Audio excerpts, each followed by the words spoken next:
For my medical scenario, I will be describing and discussing what it would be like for me to be an OBGYN doctor working at Baylor Scott and White Hospital. So in my scenario, I talked about working in an obstetrics and gynecology department, also known as an OBGYN department, and basically talked about how I went throughout my day, when it started, and what I did throughout my day. So I started around 7 a.m. when my first patient came in. She was about to give birth, so we had planned out her pregnancy. Along the way, there was a few different issues. Her husband had oligospermia, which is basically when he is unable to produce enough sperm. So we decided that in vitro fertilization would be her best method of conceiving, which it did work.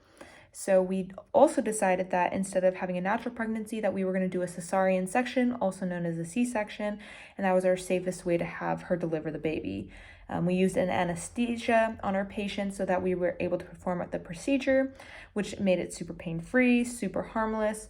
And from here, I used my scalpel to make an incision across the transverse area of her abdominal pelvic area.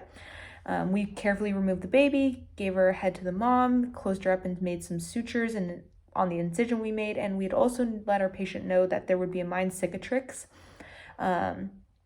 after she was done with her surgery.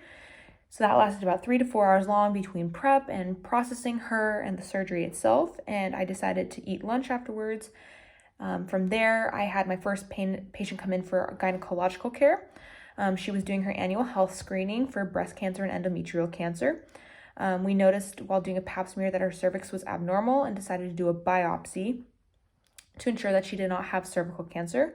We did see, however, some onset signs of early signs of cervical cancer and decided to schedule her for immediate cervectomy so that it wouldn't worsen or spread elsewhere.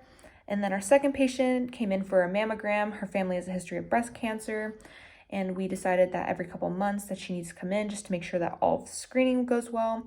Everything did go well and everything came out clear. So my 10 terms, as a reminder, are obstetrics, gynecology, oligospermia, cesarean section, anesthesia, incision, abdominal pelvic, cicatrix,